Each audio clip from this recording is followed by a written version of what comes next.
Le numéro spécial est donc consacré à un moment clé de l'histoire politique et économique du pays, la nationalisation des hydrocarbures.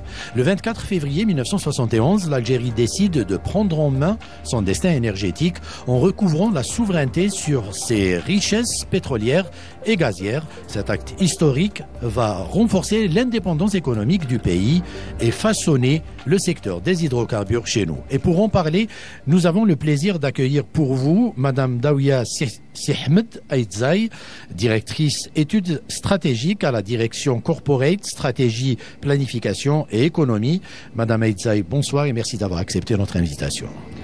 Bonsoir, merci pour l'invitation. Nous avons donc avec nous Monsieur Hassan Hamiti, directeur downstream au sein de la direction Corporate, Business, Développement et Marketing. Monsieur Hassan Hamiti, bonsoir et merci d'avoir répondu favorablement à notre sollicitation. Bonsoir et nous sommes heureux de vous accueillir au sein du complexe Zetsina à Hassim Saoud. Et enfin, nous avons le plaisir aussi d'accueillir pour vous Monsieur Bilal Kalash, directeur énergie renouvelable à la direction centrale énergie verte et énergie renouvelable. Monsieur Kalash, bonsoir. Bonsoir et bienvenue à Hassim Saoud. Nous sommes très heureux de vous recevoir pour commémorer cet événement ô combien cher à nos cœurs. Alors, nous célébrons aujourd'hui le 54e anniversaire de cette nationalisation des hydrocarbures. On ressent quoi lorsqu'on fait partie de la grande famille de Sonatrach et plus globalement de celle du secteur des hydrocarbures? C'est un sentiment de fierté, certes, comme il l'est pour pratiquement tous les Algériens, mais c'est aussi un sentiment de responsabilité par rapport aux défis que vous devez relever à chaque fois et par rapport à ce legs que vous ont laissé vos prédécesseurs.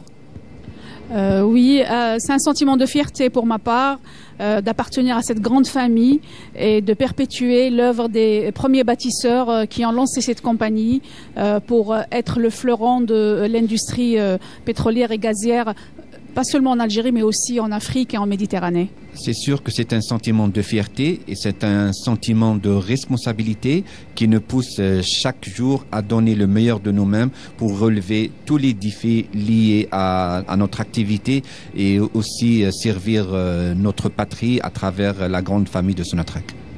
Monsieur Kalash. Un sentiment de fierté, un sentiment de responsabilité pour tous les employés de Sonatrach que nous sommes. Une date qui s'inscrit en ligne droite de la guerre de libération nationale pour laquelle un lourd tribut a été consenti par le peuple algérien. Une date qui fait donc écho à ces sacrifices et qui a permis de parachever l'œuvre de libération de la nation. Alors aujourd'hui, tout le monde est conscient de l'importance du secteur de l'énergie et de cette souveraineté énergétique pour les pays. Il n'y a qu'à voir ce qui se passe à travers le monde et tous ces conflits et ces guerres qui souvent ont pour cause cette volonté d'avoir la même mise sur ces richesses énergétiques. Pour faire face à ce défi de sauvegarder cette souveraineté énergétique, est-ce que l'esprit du 24 février 1971 est toujours présent et il vous anime toujours pour faire face ? Oui, bien sûr. Cet esprit fait partie de la culture d'entreprise. En fait, les travailleurs savent que l'entreprise c'est un acquis, mais en même temps, c'est un acquis à préserver, à développer, à moderniser. En fait, on est tenu de continuer à investir pour le développement de la chaîne hydrocarbures, pour sa modernisation, à intégrer de nouvelles technologies, à aller vers l'innovation sur tous les segments de cette chaîne et aussi à développer le capital humain parce que aussi c'est un facteur essentiel qui va permettre de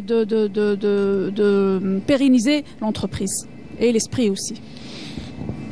Oui. Je crois que la situation géopolitique d'aujourd'hui donne encore plus raison à nos aïeux, les hommes et les femmes qui ont pris la décision historique de recouvrir la souveraineté algérienne sur ses ressources naturelles et surtout sur ces ressources hydrocarbures.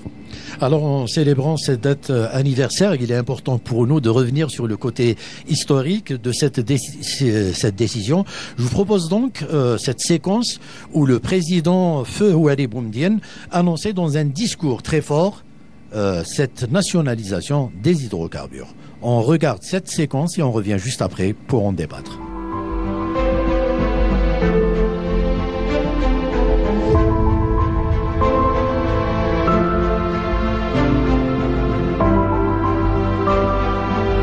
قررنا تأميم الغاز الطبيعي الموجود في الصحراء. قررنا تأميم النقل البري، يعني كل الأنابيب اللي هي خارجة من الآبار هذه تصبح ملك متاع الدولة.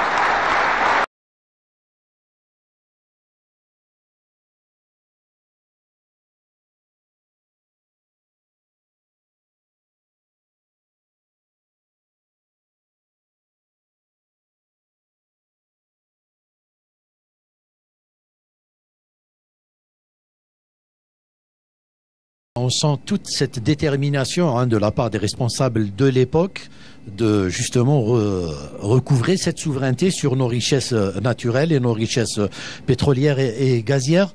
On ne peut imaginer une indépendance réelle sans pouvoir disposer de ces ressources naturelles souverainement. Absolument. L'indépendance de l'Algérie ne saurait être complète si on n'a pas nationalisé en fait les ressources hydrocarbures. C'est un acte de bravoure, c'est un acte stratégique qui nous a permis aujourd'hui d'être indépendants sur tous les plans. Alors, pour les jeunes qui nous regardent aujourd'hui et qui ne saisissent peut-être pas à quel point cette décision a été cruciale et historique, est-ce que vous pouvez nous rappeler le contexte économique et politique dans lequel est intervenue cette décision? Oui, bien sûr. Alors, pour revenir au contexte de cette époque, bien sûr, les premières opérations pour explorer le sous-sol algérien ont débuté officiellement en 1952. Principalement, c'était des multinationales qui opéraient ces opérations. À partir de 1963, donc 1962, bien sûr, il y a eu la libération nationale et malheureusement, donc l'exploitation du sous-sol algérien était opérée toujours par ces multinationales, principalement des compagnies françaises. Et Sonatrach a été créé en 1963, donc le 31 décembre 1963 par décret présidentiel pour prendre en charge la gestion. Alors pour prendre en charge la réalisation et l'exploitation donc des moyens de transport terrestre et maritime et la commercialisation. Et ce n'est qu'à partir de 1966, en fait réellement c'est à partir de 1965 après les modifications des accords d'Alger où donc l'Algérie a pu avoir donc l'accès à l'exploitation et aux opérations de l'exploration et de l'exploitation au niveau du sud algérien, surtout le sol algérien en fait. Et là, Sonatrach a été a vu ses statuts modifiés et s'élargir pour justement toucher à tous les segments de la chaîne hydrocarbures, de l'exploration, exploitation, transport, transformation et ensuite commercialisation.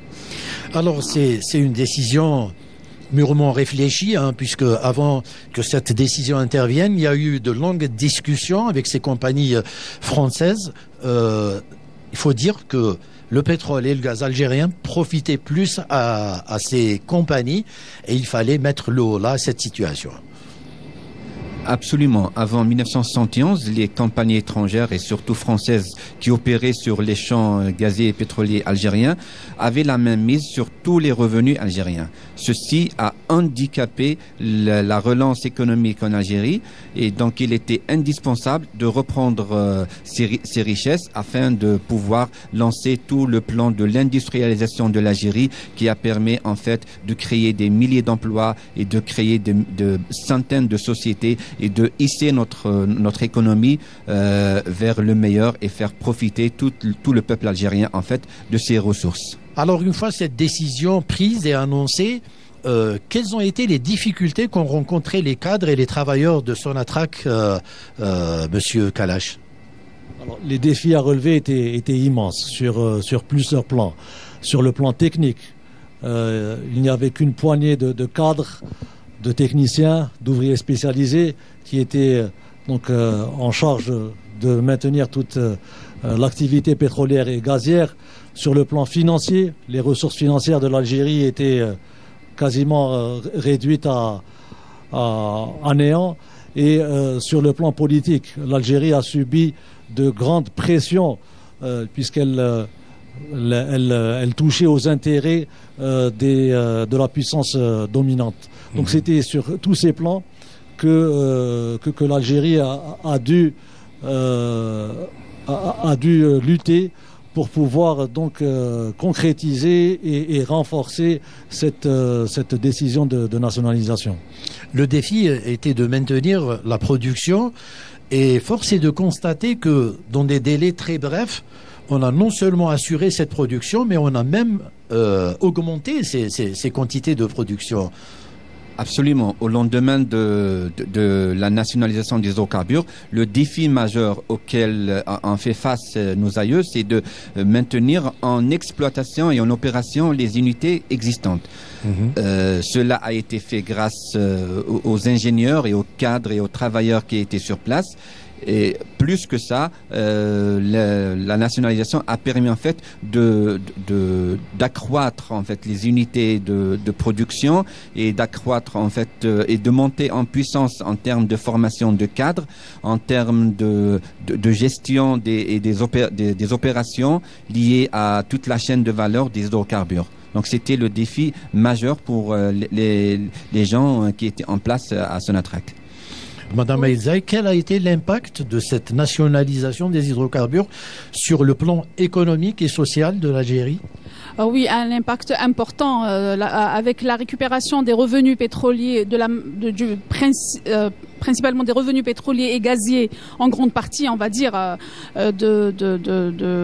la nationalisation. Donc, vous étiez un pays fraîchement indépendant, hein, donc il fallait pratiquement tout construire. Hein, Tout à fait. Ouais. Donc, alors là, avec cet argent, avec la récupération des revenus pétroliers et gaziers, l'Algérie, bien sûr, a injecté de cet argent dans la processus d'industrialisation du pays. À l'époque, on avait misé sur l'industrie lourde, telle que la sidérurgie, ciment et etc.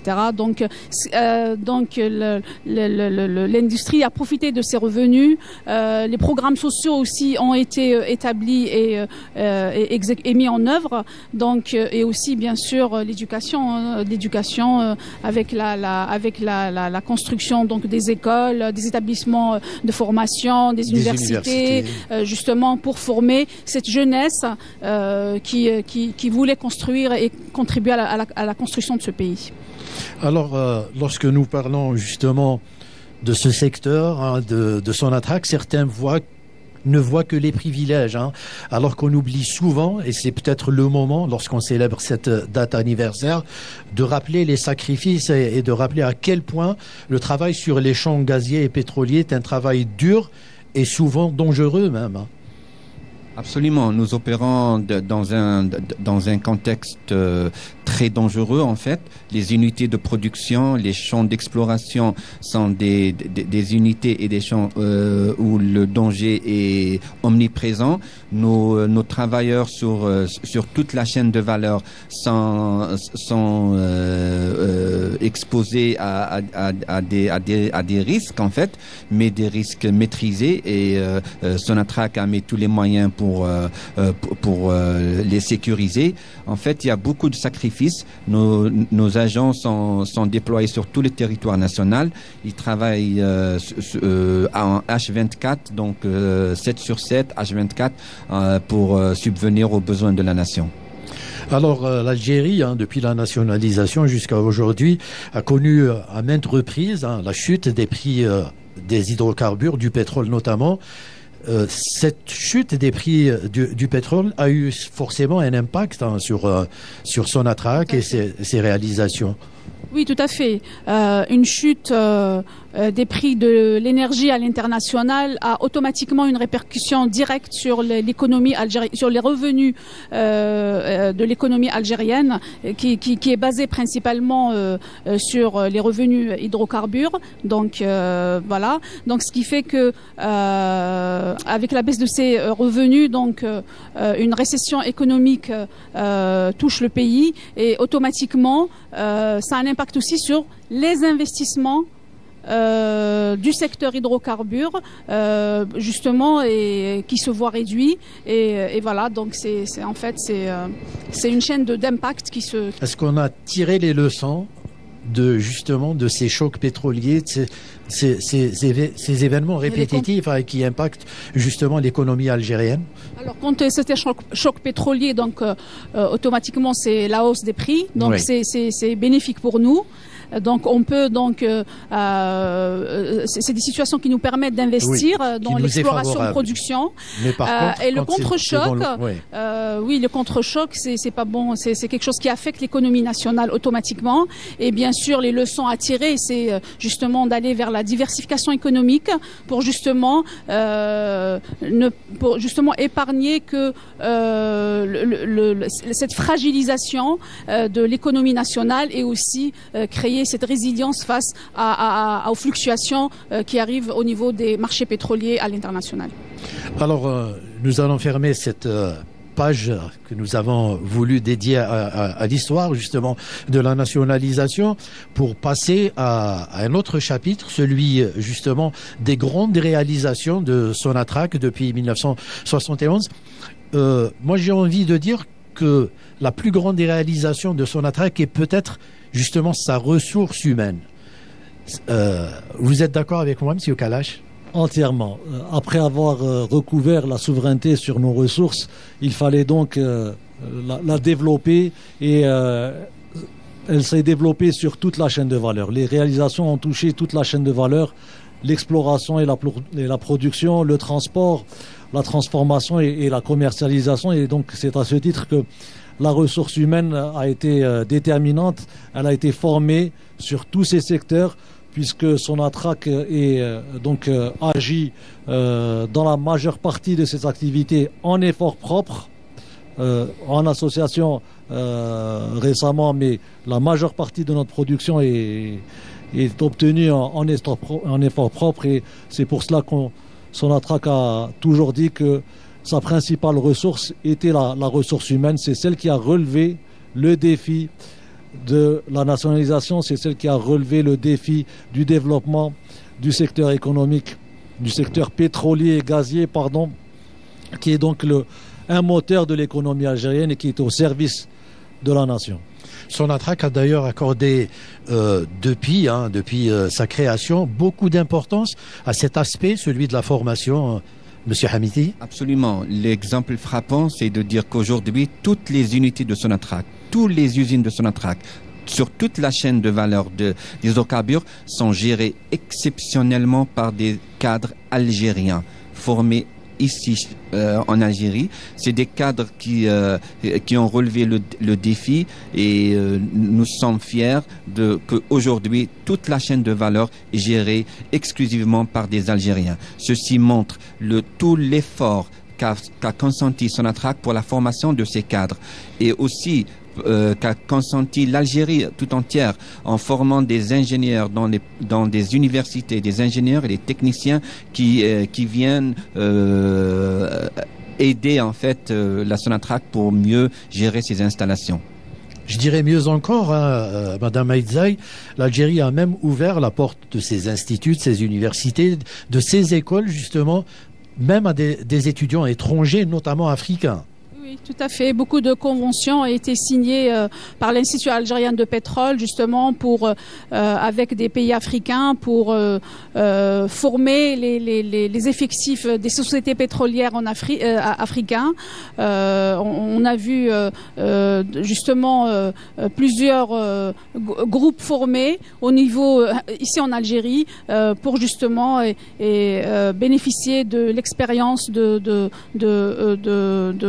algérienne en la matière. Je rajouterai, si vous permettez, que Sonatrach s'est doté en plus de son institut de IAP, donc Institut algérien du pétrole, elle s'est dotée d'une académie, ce qu'on appelle chez nous le SMA, Sonatrach Management Academy, qui forme des managers.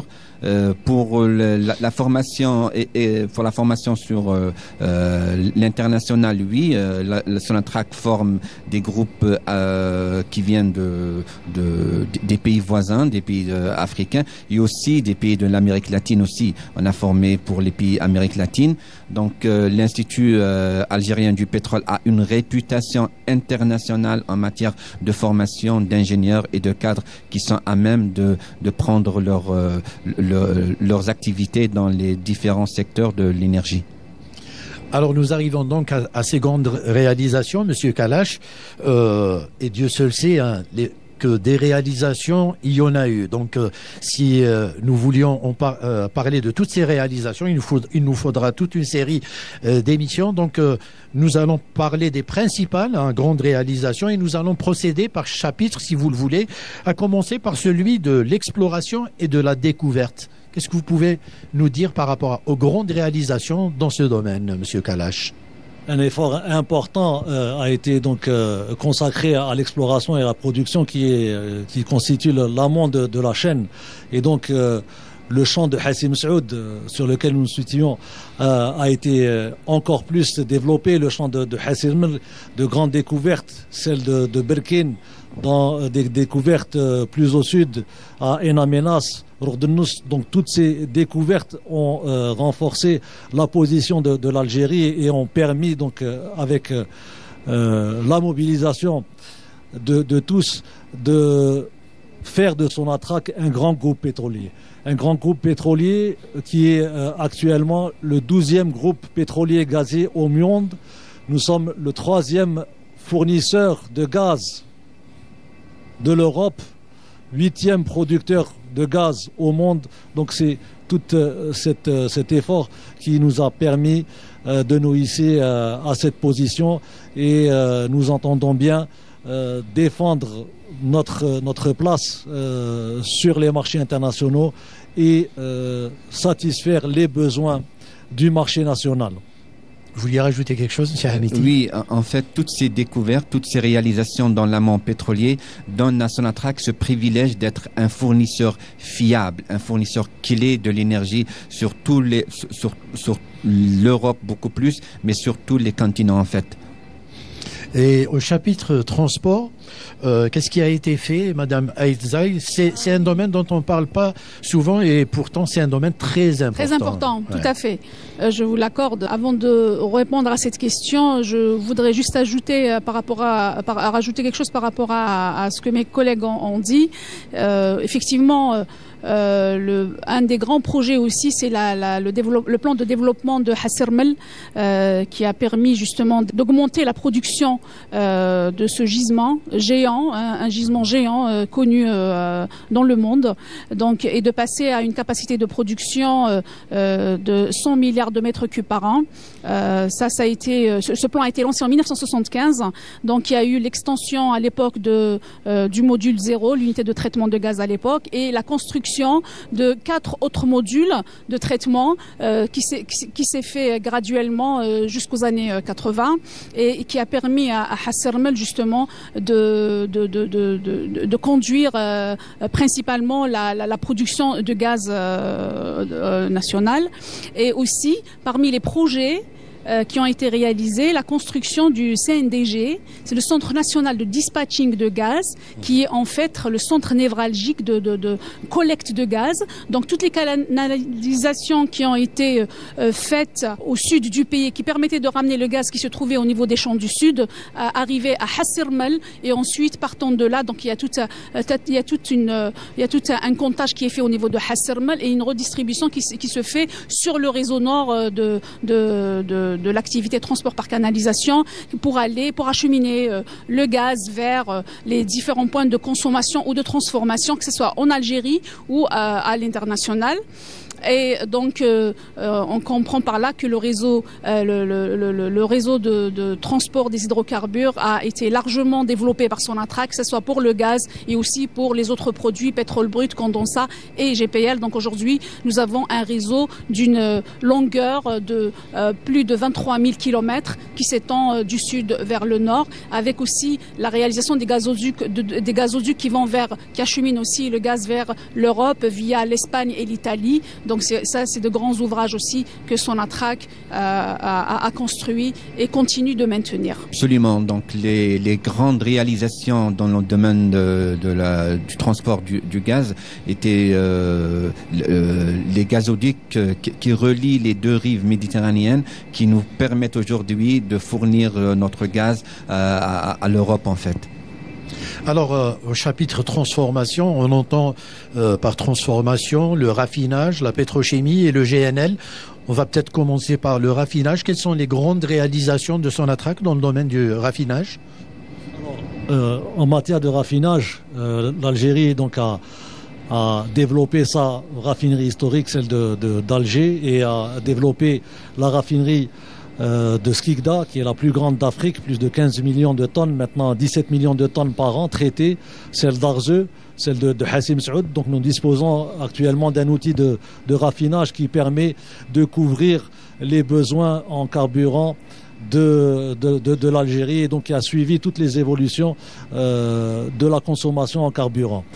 Essentiellement, vous avez cité le GNL. C'est très important de rappeler la place qu'occupe le GNL dans la stratégie de Sonatrach, et rappeler que le premier complexe de GNL du monde a été donc lancé à Arzeu, la Camel, la compagnie algérienne de méthane liquéfié, tout juste 2 années après l'indépendance.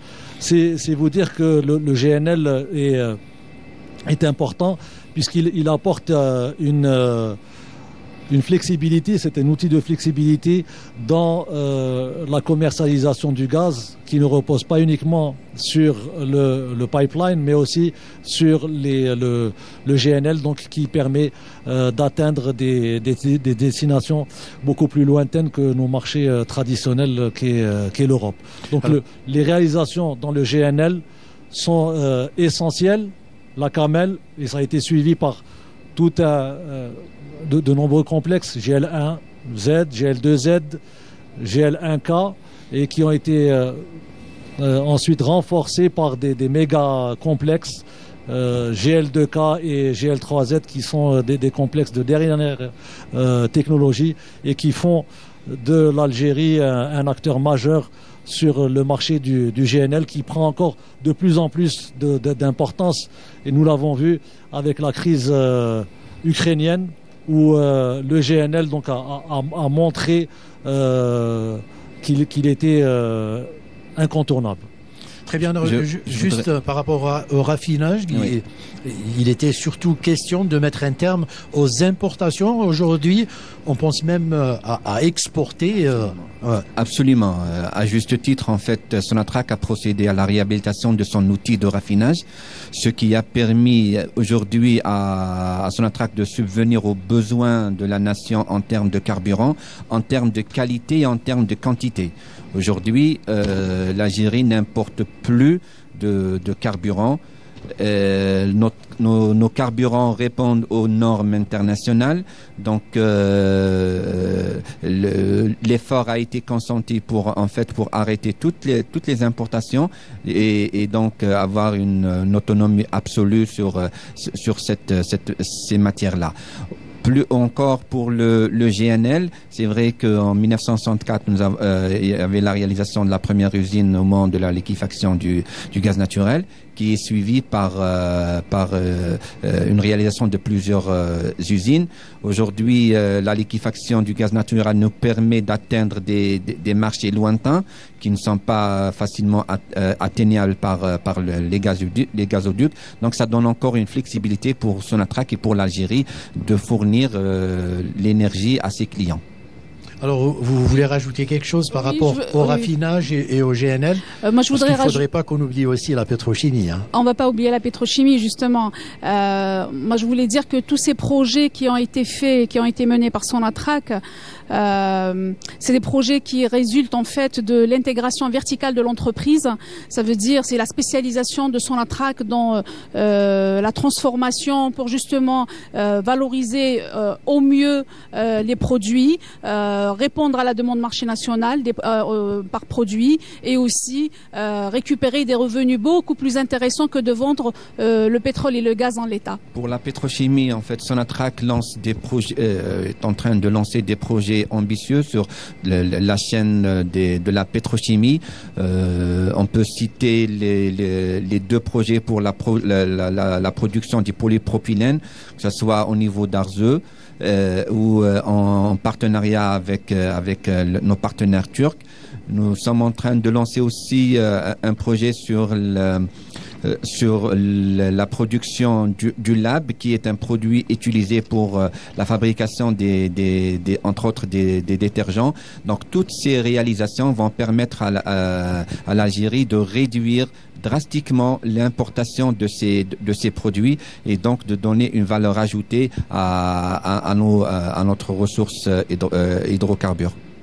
On a fait le point sur ces grandes réalisations ou il faut rajouter quelque chose, M. Kalash? Tout à fait. Dans le domaine de la pétrochimie, et pour rappeler que Sonatrach a toujours été donc un outil important et une locomotive de l'économie nationale, puisque les premiers projets de pétrochimie ont concerné la production d'engrais pour soutenir l'agriculture dont a cruellement besoin le pays. Et donc le complexe de Annaba, de production d'ammoniac et d'urée, donc a été une réalisation importante dans le domaine de la pétrochimie, la première réalisation. Le complexe d'Arzeu aussi, toujours dans le domaine de la production d'engrais. Et nous avons renforcé le secteur de la production des engrais, ammoniac-urée, avec deux grands complexes en partenariat. Donc celui de Sorfert et celui de Aoua. Le méthanol n'est pas en reste. Nous avons un complexe de méthanol qui va nous permettre de produire l'additif pour les carburants et permettre donc d'être indépendant dans la production de tous les constituants des carburants, donc avec le MTBE, un projet important qui est en cours de réalisation. Et donc c'est tous ces projets qui font un projet de polypropylène, de déshydrogénation du propane et de production du polypropylène en Algérie et aussi en Turquie, donc avec une présence à l'international. Le secteur de la pétrochimie qui permet de capter la valeur ajoutée, de valoriser le pétrole est donc essentiel et est un axe important de la stratégie de développement de Sonatrach. Alors vous me tendez la perche, Monsieur Kalash, pour poser cette question. Comment se positionne l'Algérie, une fois qu'on a fait le tour de ces grandes réalisations, comment l'Algérie se positionne-t-elle aujourd'hui sur le marché international des hydrocarbures?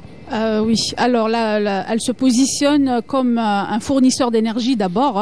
C'est un fournisseur d'énergie et cette position, elle est acquise au moyen d'engagements commerciaux que Sonatrach donc contracte avec des clients, que ce soit pour le gaz naturel via gazoduc ou pour le GNL ou pour le GPL, le pétrole, etc.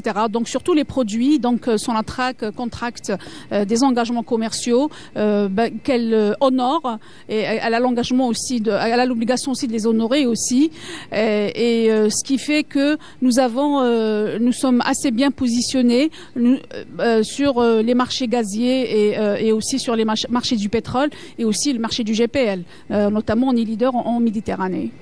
Alors, pour décrocher des marchés à l'international, ce n'est pas facile car ça n'obéit pas forcément à des logiques économiques et commerciales, mais c'est souvent une question d'enjeu politique, de géostratégie. C'est ce qui complique un peu le travail de Sonatrach de décrocher des marchés à l'international. Alors déjà pour le gaz, le marché doit venir avant de commencer à produire. Ça veut dire on commence déjà à chercher les clients avant de lancer pour justement partager le risque sur la réalisation d'un projet gazier.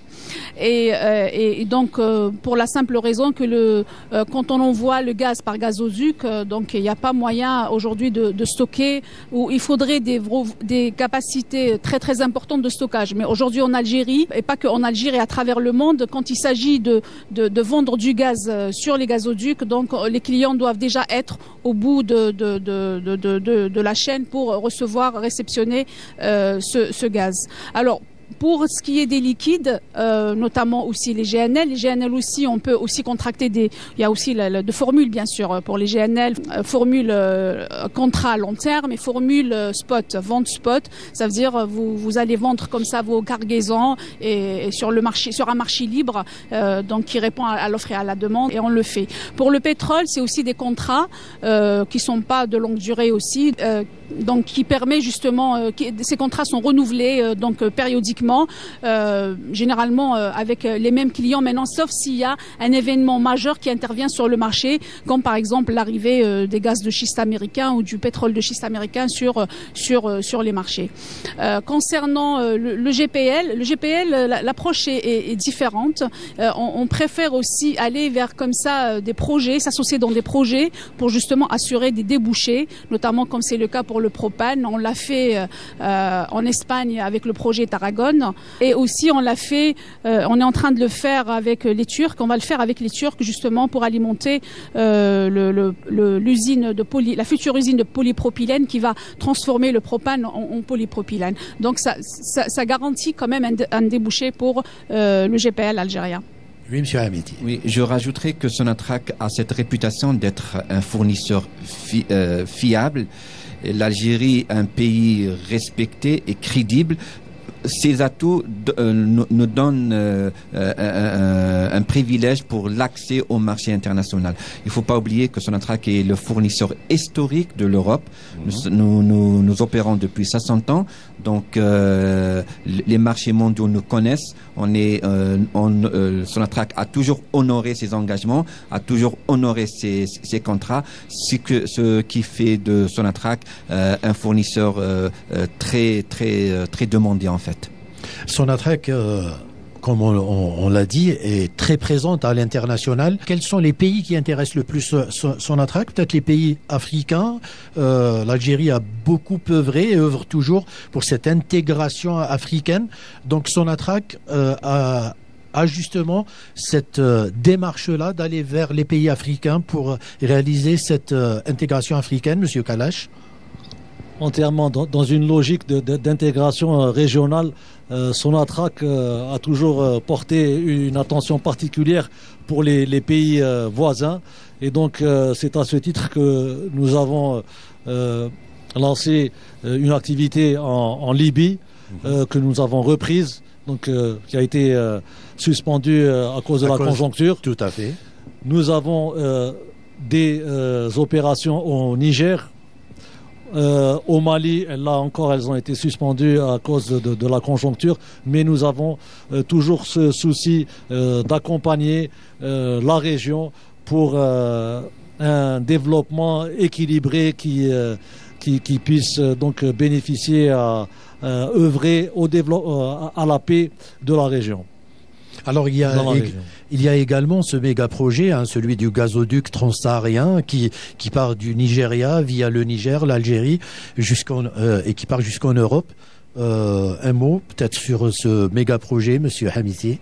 Absolument, c'est un méga projet qui va permettre, après sa réalisation, de transporter des quantités énormes de gaz naturel du Nigeria vers les marchés européens en transitant par le Niger et l'Algérie.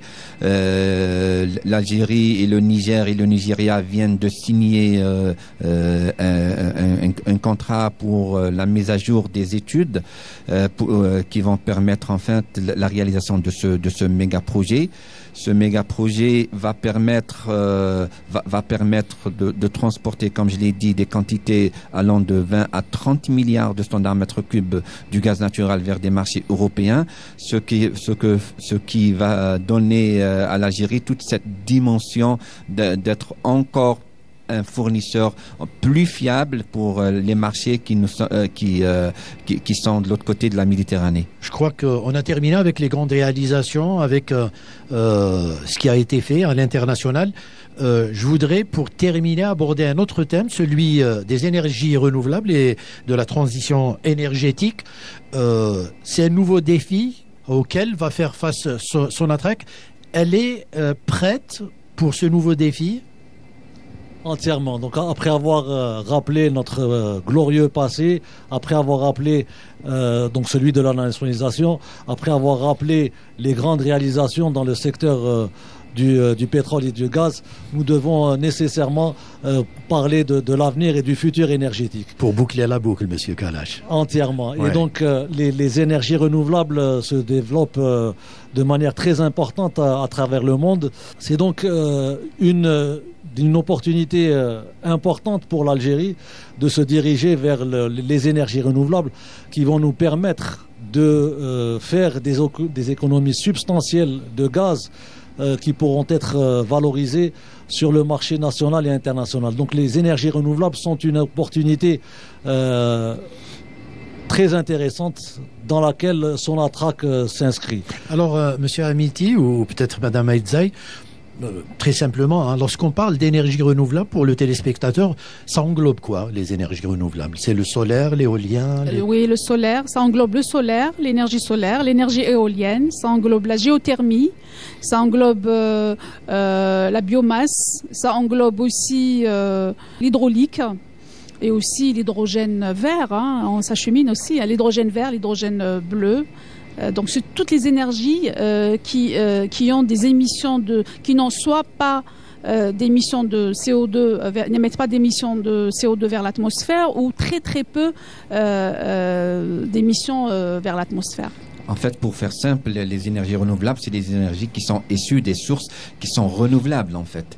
Donc, au contraire des énergies fossiles qui sont, elles, sont issues des énergies qui ne sont pas renouvelables. Qui sont tarissables, oui. Absolument. Alors, l'impact environnemental est très important, hein, de nos jours. Et justement, il y a eu cette grande opération, ce grand projet auquel Sonatrach a souscrit et qui est dans le domaine forestier. On compte planter un nombre impressionnant, je vous laisse le dire aux téléspectateurs, d'arbres dans un délai de combien d'années et de combien d'arbres il s'agit? Oui, alors c'est 400 millions d'arbres sur une période de 10 ans. Wow. Et bien sûr, c'est un projet qui a été inscrit dans le cadre de la stratégie climat de Sonatrach qui a été lancée l'année dernière.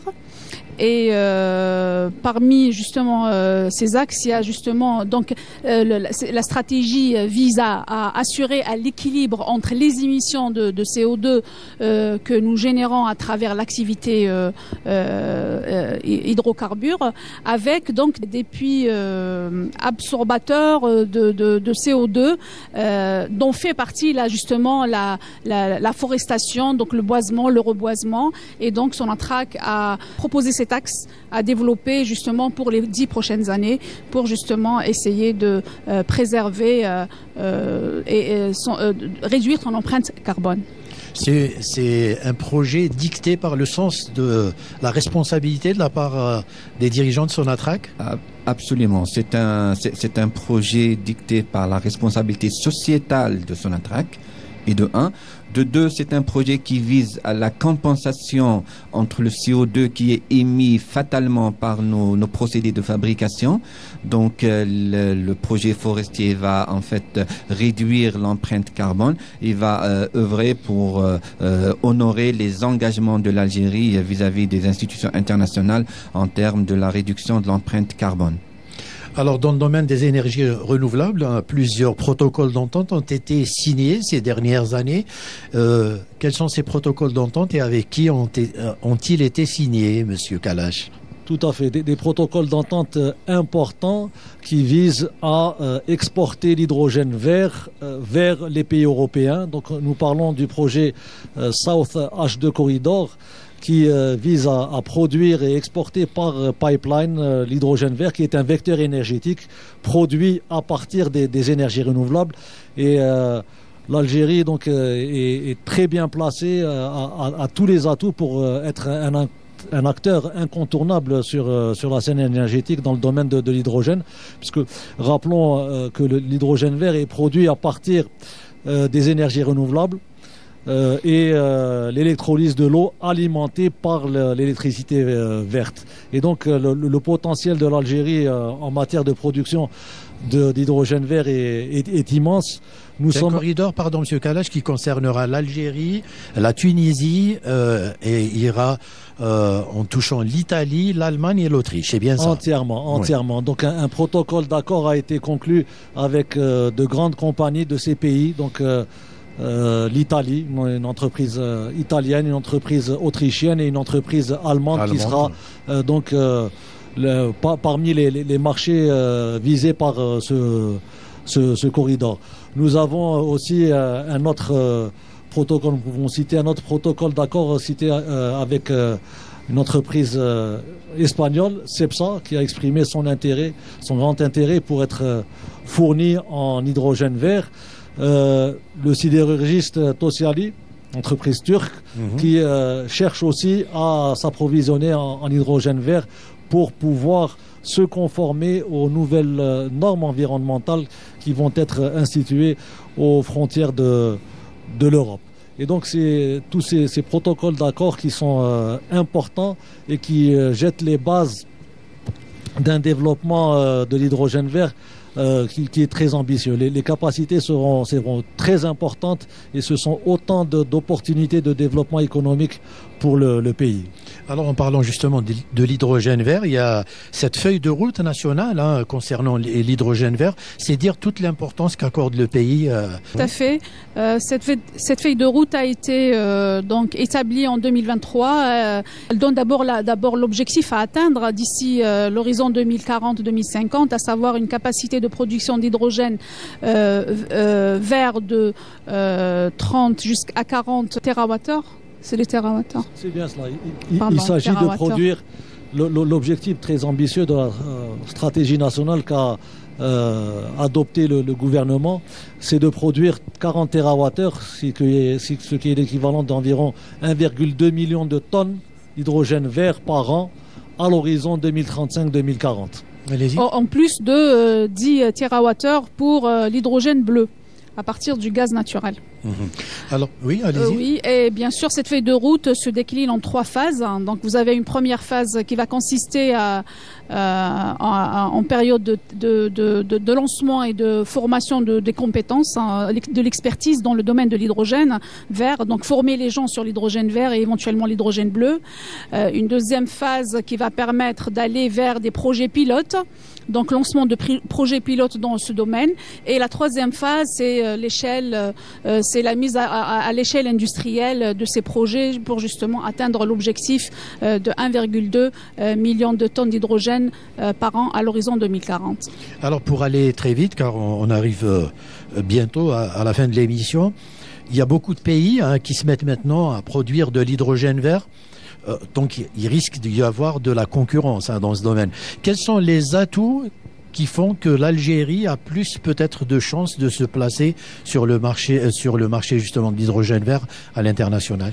Absolument. La concurrence aujourd'hui est manifestée. Donc, il y a plusieurs pays qui manifestent leurs intentions à produire de l'hydrogène vert. L'Algérie, Dieu merci, a tous les atouts pour être un acteur clé dans la production et le transport de l'hydrogène vers les marchés européens. L'Algérie, de par sa superficie immense, donc de par son ensoleillement, qui est l'un des plus grands ensoleillements au monde, avec quelque chose comme 3000 heures d'ensoleillement par an. L'Algérie, avec son potentiel éolien, donc lui permet aujourd'hui d'être un acteur incontournable pour la production de l'hydrogène, et aussi l'Algérie recèle aujourd'hui des capacités pour le transport de l'hydrogène vert via les infrastructures existantes. Déjà, oui. En fait, l'Algérie tire une grande expérience et une grande expertise de l'exploitation et l'opération du secteur du gaz naturel, ce qui permet aujourd'hui d'adapter rapidement notre outil de transport pour faire valoir cet avantage important qui nous met au podium en fait des pays qui veulent produire et transporter l'hydrogène vert. Alors avant de conclure, peut-être, je voudrais vous poser cette question. Comment l'Algérie peut-elle concilier son statut de producteur des énergies fossiles et celui de producteur des énergies renouvelables désormais?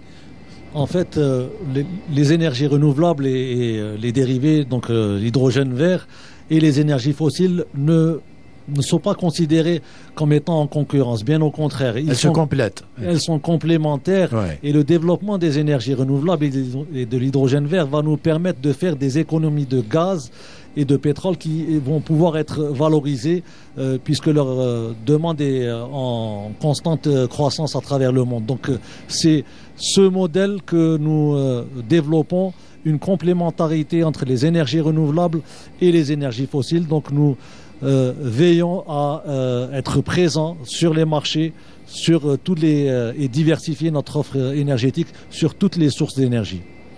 Oui. Oui, moi je rajouterais pour dire que en fait aujourd'hui, de par le monde, la tendance est d'aller vers une diversification du mix énergétique.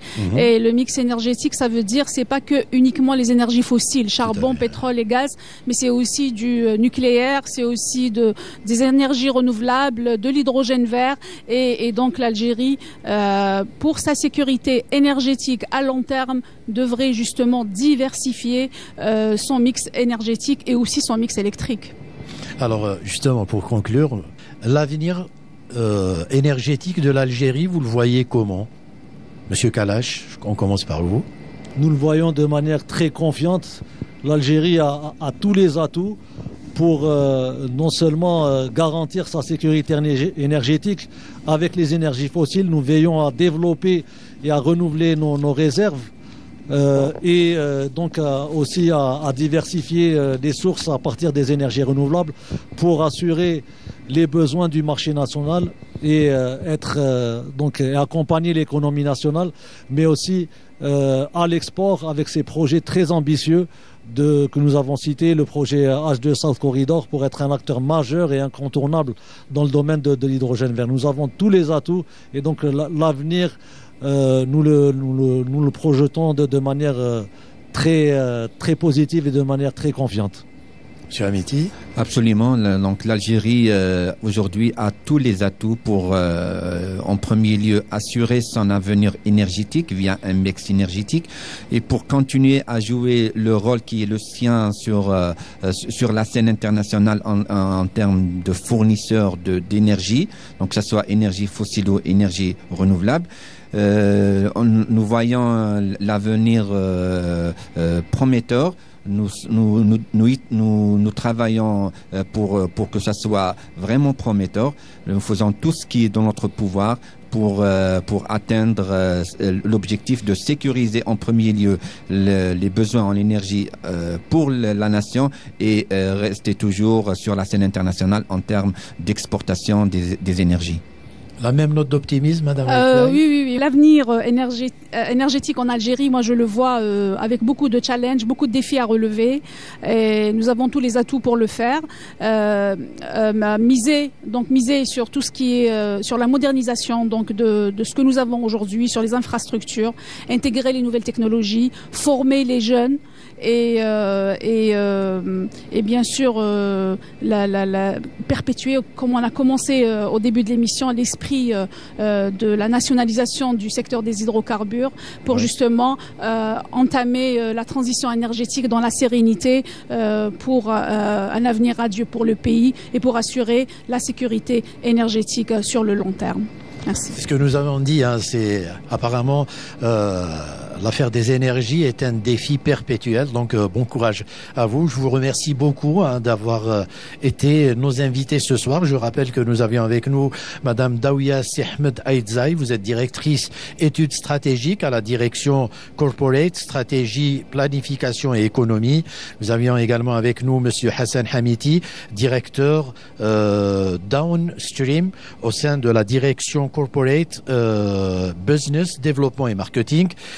Et enfin, nous avions également avec nous Monsieur Bilal Kalash, directeur énergie renouvelable à la direction centrale des énergies vertes et renouvelables. Merci beaucoup à vous. Je remercie également Sonatrach pour toute l'aide et l'assistance qu'ils nous ont apporté pour la réalisation de cette émission. Merci à nos amis techniciens de la station régionale de Ouergla et enfin, merci à vous de nous avoir suivis.